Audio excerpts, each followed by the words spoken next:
Alors, durant cette présentation, nous aurons comme je le disais, donc nous allons d'une certaine manière traiter ITIL 4 en termes de management des services IT. Je vais essayer un peu de faire le comparatif par rapport à la précédente version. Mais avant de faire cela, bien sûr, le plan de cette présentation, il y aura toujours une présentation du groupement. Il y aura aussi ce qu'on appelle donc une présentation de moi-même, donc de mon expérience, et puis DITIL 4, où je vais vous présenter un peu les nouveaux concepts qui ont été introduits au niveau de cette nouvelle version, donc qui est apparue l'année dernière. Donc très rapidement, Synergy Innovation Group est un groupement qui a été créé en 2015 et qui est donc le résultat donc d'un partenariat qui a été fait entre deux structures qui sont A2F Consulting et Resilience. Bon, je suis le PDG d'A2F Consulting. Donc nous sommes partenaires avec un certain ensemble d'organismes, en l'occurrence ECB, ISACA, PeopleCert. Donc, c'est un peu le partenaire qui nous intéresse aujourd'hui parce que c'est avec eux qu'on fait les examens de certification ITIL. Donc, et je vais en parler. On va aussi parler de l'aspect suivant qui est d'une certaine manière donc l'examen, comment l'examen se déroule et ainsi de suite. On en discutera. Nous sommes aussi partenaires de Sequencel pour tout ce qui est test d'intrusion, donc formation CEH et ainsi de suite. BCI pour la continuité d'activité et Project Management Institute pour tout ce qui est pour tout ce qui est management de projet et ainsi de suite. Donc ça, d'une certaine manière, donc une brève présentation de ce que fait le groupement. C'est ce que vous avez ici, c'est un peu les domaines d'activité. Alors nous, on fait principalement du conseil et de la formation, donc en gouvernance SI, en audit et conseil, audit informatique, audit sécurité, donc on fait aussi de la sécurité et de la continuité d'activité, mais aussi on essaie d'exploiter un peu cette expérience que nous avons donc dans les séminaires et dans les formations que nous réalisons. Bien sûr, nous intervenons donc dans plusieurs pays, donc que ce soit au Maroc, en Afrique du Nord, principalement en Algérie, et puis en Afrique subsaharienne, donc Sénégal, Côte d'Ivoire, Mali, Bénin, donc et ainsi de suite. Plusieurs pays donc, dans lesquels nous intervenons, principalement en Afrique de l'Ouest. J'ai été une fois en Afrique de l'Est, à Bujumbura, mais bon, ça a été un long périple. Et on aura l'occasion peut-être d'en discuter si on se rencontre et ainsi de suite. Donc ça, c'est d'une certaine manière un peu nos domaines d'activité dans lesquels nous essayons un peu donc de faire pousser un peu toute notre expérience que nous avons dans ces domaines, ces trois domaines que vous avez vus, dans le domaine de la formation. Alors, donc moi-même, donc très rapidement, donc mon nom c'est Saïd Fessiferi, donc certains d'entre vous me connaissent, peut-être ils ont déjà fait des formations chez moi et ainsi de suite. Bon, je suis un expert en gouvernance, sécurité et management CSI, 20 ans d'expérience. Bon, j'ai été auparavant chez British Telecom Global Services pendant un certain nombre d'années en tant que Professional Services Manager donc où j'étais responsable de la région donc d'Afrique du Nord et puis par la suite bon j'ai créé ma propre boîte en 2010 et puis donc c'est là où d'une certaine manière donc l'aventure a commencé et j'ai essayé donc un peu de mettre en avant toute mon expérience dans ces domaines dans lesquels je suis spécialisé pour le moment. Donc certifié 27001 donc LILA donc 27002 27005. Donc, on a d'ailleurs déjà fait des webinars dans ce sens. Donc, que ce soit sur la 27001, que ce soit sur la 27005, donc que j'avais animé moi-même, que ce soit sur la RGPD aussi, pour tout ce qui est protection des données à caractère personnel. Donc, vous aurez l'occasion de voir avec moi donc tout ce qui est COBIT 2019 et ses nouveautés par rapport à la version 5, mais aussi Prince2. Donc ça sera dans les webinaires à venir. Bien sûr, si vous êtes intéressé par les anciens webinaires, vous pouvez toujours consulter nos chaînes ou nous le demander et on se fera un plaisir de vous envoyer les liens correspondant à ces webinaires qu'on avait fait auparavant. Alors, maintenant, on va rentrer dans le vif du sujet. Principalement, donc, on va parler d'ITIL 4. C'est quoi ITIL et ainsi de suite. C'est quoi les nouveautés? Je pense que certains d'entre vous connaissent déjà ITIL. Bon, ITIL, déjà, c'est IT Infrastructure Library. Donc, c'est une librairie, je dirais, destinée à tout ce qui est IT et ainsi de suite. On est à la version 4. La version, donc, 3 édition 2011. Donc, elle a cédé, si on veut dire, la main à cette version 4 qui a apporté un certain nombre de nouveautés. On a gardé certaines choses, mais on a amélioré d'autres. On a essayé un peu de se rapprocher par rapport aux pratiques qui sont appliquées maintenant. Donc, tout ce qui est agilité, par exemple, ça a été pris en considération dans ITIL 4. Tout ce qui est cloud, tout ce qui est DevOps aussi. Donc, pour ceux qui connaissent un peu cette thématique et ainsi de suite. Donc, ce qui fait, on a essayé de se rapprocher de Lean IT aussi, donc tout ce qui est optimisation des process. Donc, tout ça, ça a été pris en considération dans cette nouvelle version de façon à combler un peu le vide qu'il y avait dans ITIL 3, parce que ITIL 3, elle existe depuis 2011. Donc, ce qui fait, il y a eu pas mal de choses qui sont arrivées depuis. Donc, la technologie, elle a évolué, donc, et ainsi de suite. Donc, ce qui fait, donc, on a essayé de combler un peu le vide qu'avait d'une certaine manière ITIL 3. Les défauts qu'il y avait dans ITIL 3, on a essayé de les combler dans cette nouvelle version qui est la version 4. Mais ça ne veut pas dire qu'on a abandonné tout, mais on a essayé de construire sur la base de ce qui existait déjà auparavant. Et c'est toujours le cas, et d'ailleurs, on va le voir juste après. Alors, le plan un peu de cette présentation relative à ITIL, bon, comme toujours, j'essaie de partager le maximum en si peu de temps. Bon, je vais essayer de faire de mon mieux afin de couvrir l'ensemble des éléments du mieux que je peux. Donc, on va essayer de parler des concepts clés relatifs à ITIL, donc voir exactement c'est quoi ces concepts clés et ainsi de suite. On va parler des principes directeurs, donc c'est quoi les principes directeurs et ainsi de suite, qui sont au nombre de 7. On va voir aussi ce qu'on appelle les 4 dimensions de la gestion des services, c'est quoi.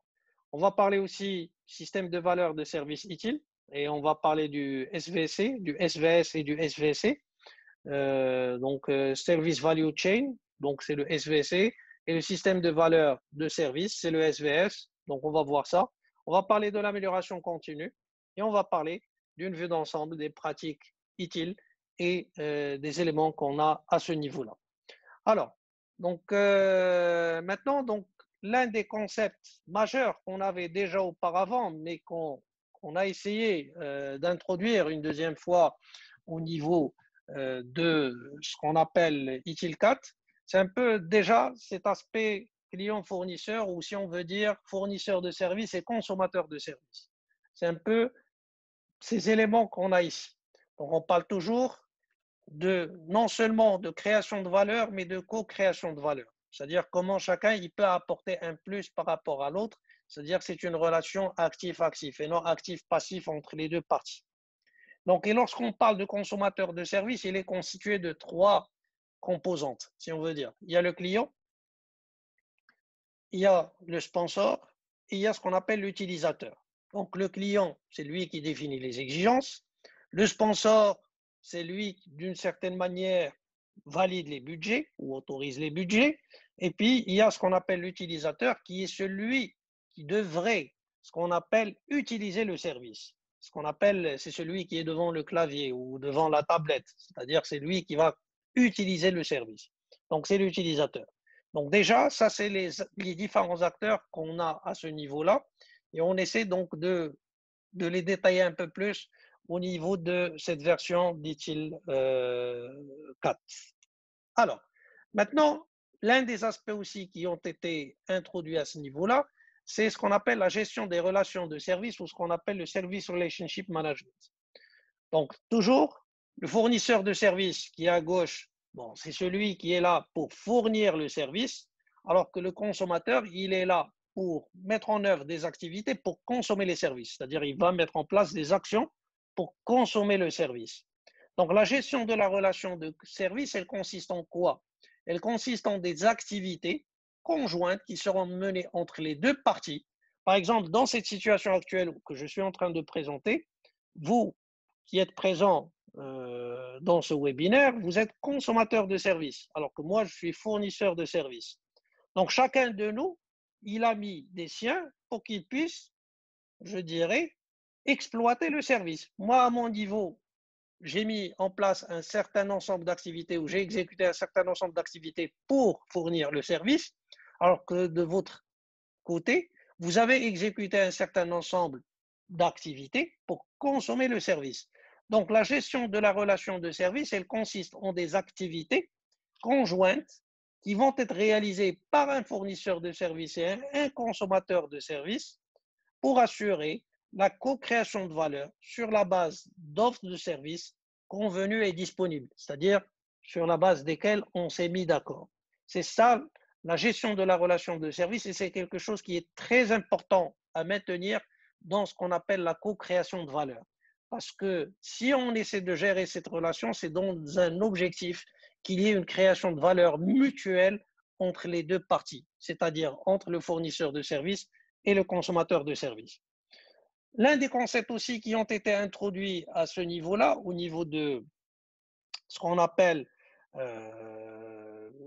cette version dit-il, c'est ce qu'on appelle la notion de résultat, de coût et de risque.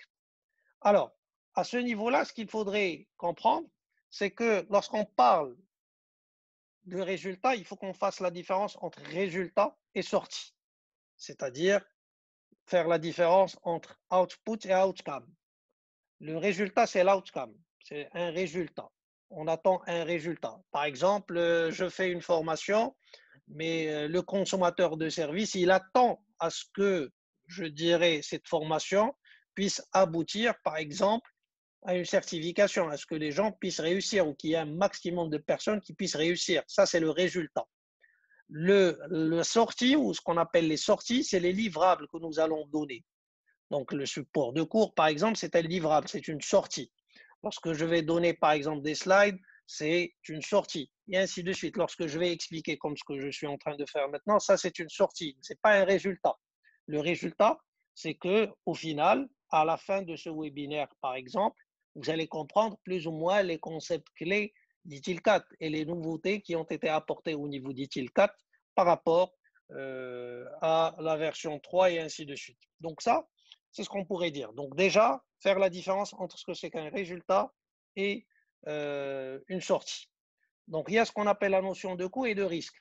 Donc on dit ici que lorsqu'on veut mesurer la valeur d'un service, ce qui est une erreur, souvent, il ne faut pas la mesurer seulement d'un point de vue coût. Ce n'est pas parce qu'un service va me coûter le moins cher que ça va forcément m'apporter le plus de valeur. Donc il est très important de dire que, d'une certaine manière, lorsqu'on veut mesurer la valeur d'un service, ben, il faut la mesurer sur la base de 3 éléments essentiels, qui sont les résultats, les coûts et les risques. 3 éléments. C'est-à-dire que lorsque je vais vouloir, par exemple, introduire un nouveau service, je ne sais pas, on va mettre en place une nouvelle application ou un nouveau procédé informatique et ainsi de suite, ce qu'il faudrait comprendre à ce niveau-là, c'est qu'en termes de résultats qu'on va obtenir, il faut que les résultats qu'on va avoir ou qui seraient pris en charge soient plus importants que les résultats qui seraient affectés. Peut-être en introduisant une nouvelle application, certes, ça va m'apporter plus de fonctionnalités, mais il y aura plus de lenteur en termes de traitement.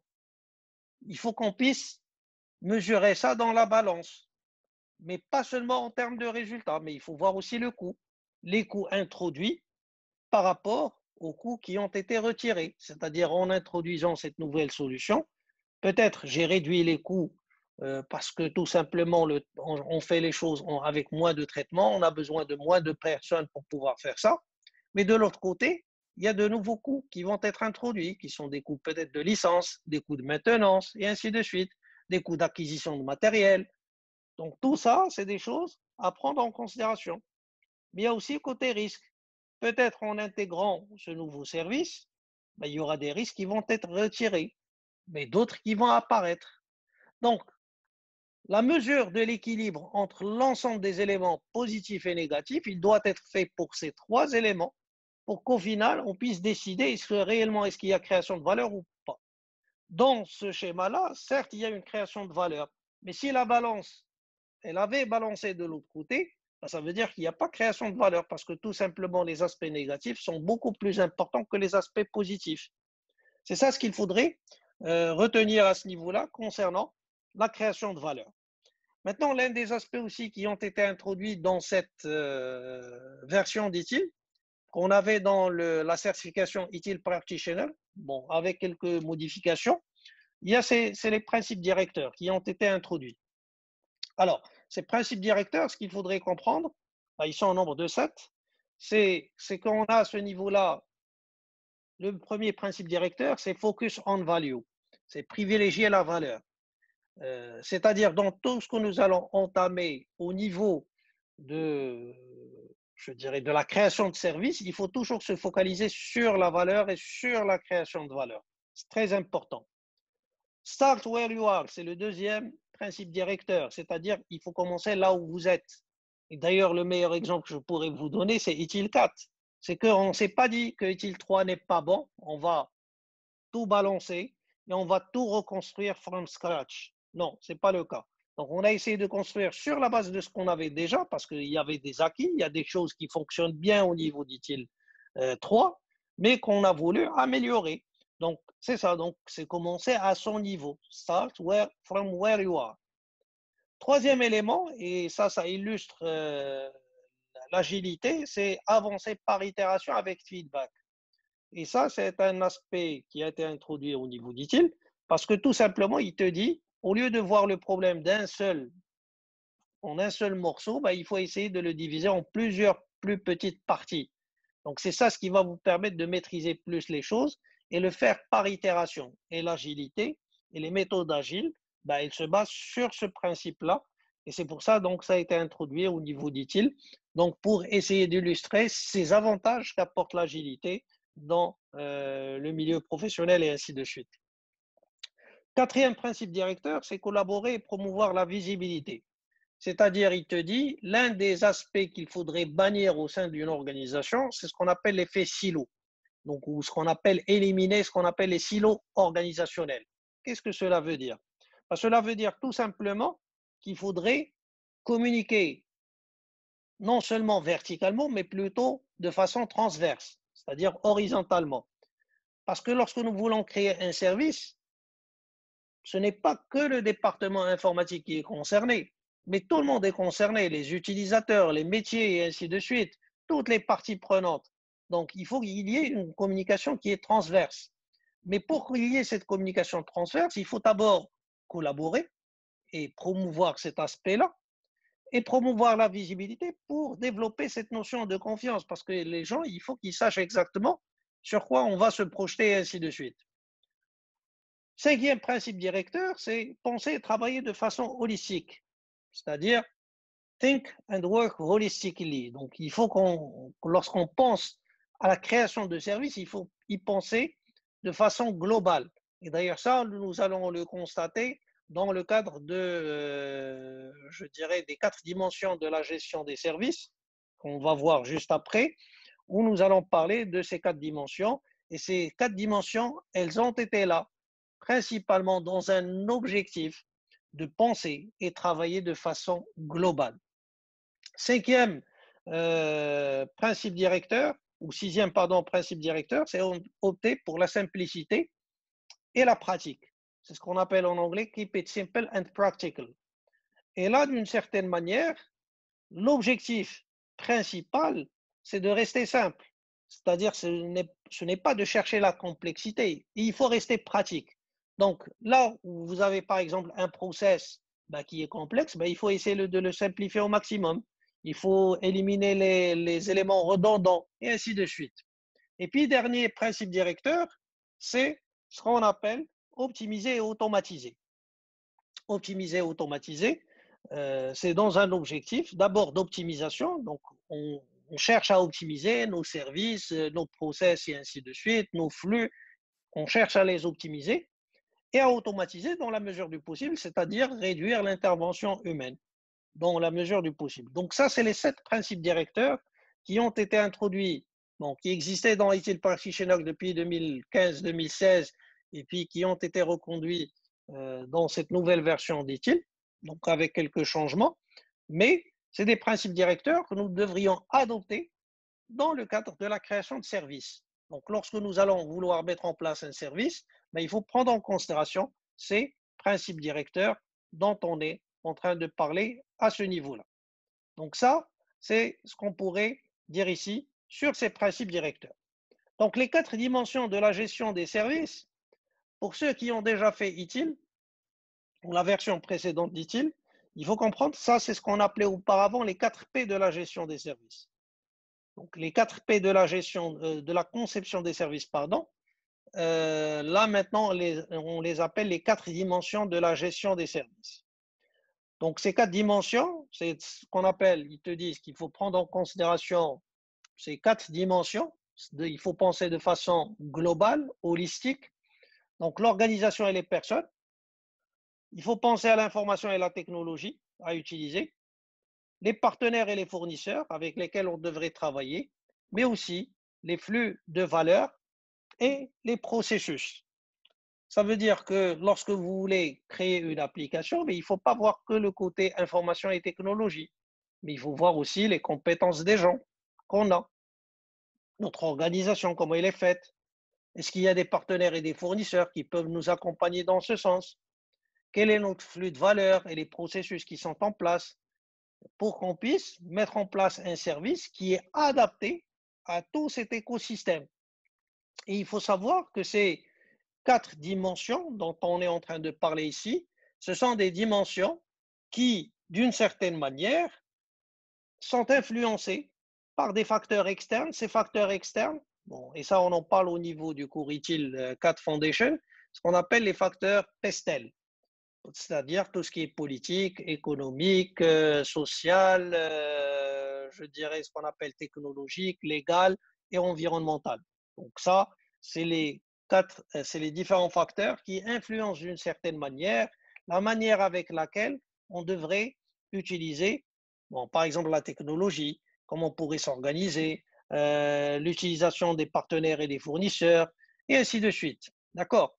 Par exemple, moi, je suis un opérateur télécom. Un opérateur télécom, s'il veut travailler avec un partenaire dans le domaine du cloud, il ne peut travailler qu'avec un opérateur de cloud souverain, c'est-à-dire qui est placé localement, parce que tout simplement, d'un point de vue légal, c'est interdit de travailler ou d'héberger ces données, par exemple, à l'extérieur du pays, et ainsi de suite.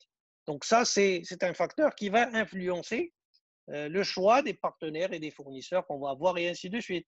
Et ces facteurs peuvent influencer aussi la technologie et autres. Le problème, par exemple, qui a été créé entre les États-Unis, par exemple, et la Chine par rapport à la 5G, donc vous avez vu, le choix des partenaires a changé parce que tout simplement, ils ne veulent rien savoir de ZTE ou de Huawei au niveau des États-Unis. Donc, ils ont changé. Ils ont fait appel à T-Mobile qui travaille avec des opérateurs américains et ainsi de suite. Et ils sont en train de déployer la 5G aux États-Unis à travers cet opérateur. Mais ils ont interdit aux opérateurs tels que Huawei ou ZTE donc de pouvoir déployer la 5G aux États-Unis. Donc ça vous donne une idée un peu sur ces éléments ou sur l'influence qu'on pourrait avoir sur ces dimensions à travers ces facteurs externes dont je vous ai parlé, qu'on appelle le PESTEL. Donc ça, c'est ce qu'on pourrait dire ici. Là aussi, des concepts qui sont introduits à ce niveau-là, d'une certaine manière, c'est les éléments qu'on a ici, qui sont donc d'une certaine manière, et ça c'est le cœur, dit-il, 4, c'est ce qu'on appelle le SVS. Alors, c'est un système de valeur de service, donc c'est une approche systémique, où nous avons d'une part ce qu'on appelle des inputs, mais nous avons aussi ce qu'on appelle des outputs. Alors, et ces outputs, c'est la valeur. Les inputs, c'est les opportunités ou la demande, mais de l'autre côté, on a ce qu'on appelle la valeur qui sera créée. Et dans ce système que vous voyez ici, ben, nous avons d'une certaine manière, nous avons ce qu'on appelle des principes directeurs, donc les 7 principes directeurs dont on a parlé, la gouvernance, donc définir qui fait quoi exactement, les rôles et les responsabilités, le SVC, et on va y revenir juste après, et on parle aussi des pratiques qui sont en nombre, je dirais, de 34, et je vais vous les montrer très rapidement. Et puis, vous avez l'amélioration continue. L'amélioration continue, on va voir le modèle d'amélioration continue qui est adopté à ce niveau-là. Donc ça, c'est un peu le modèle du SVS, qui est comme encore une fois, c'est le cœur d'ITIL 4, donc qui va transformer d'une certaine manière les opportunités ou la demande en services ou produits qui devraient créer de la valeur. Il y a toujours cette création de valeur que nous cherchons tout le temps. Et d'ailleurs, c'est pour ça qu'on en a parlé au début. Et donc, dans ce système-là, on va retrouver les principes directeurs, on va retrouver la gouvernance, le SVC pour le Service Value Chain, les pratiques utiles, et puis on trouvera aussi les aspects d'amélioration continue parce que tout système et toute chose que nous entamons, ben, il est sujet donc à des améliorations. Donc ça, c'est ce qu'on pourrait dire à ce niveau-là. Alors le fameux SVC dont je vous ai parlé, il est comme suit. Et le SVC, c'est la chaîne de valeur de service. Et cette chaîne de valeur, donc, elle suit un flux de valeur. Et ce flux de valeur, forcément, là, il nous permettrait donc je dirais, de créer des produits et des services comme vous le voyez ici. Mais ça passe par 6 activités. Alors, ce SVC, il remplace un peu le cycle de vie qu'on avait dans la version précédente. Avant, dans la version précédente, on parlait de stratégie de service, conception de service, transition de service. On parle aussi de ce qu'on appelle donc transition de service, exploitation de service et amélioration continue des services. Donc là, c'est différent.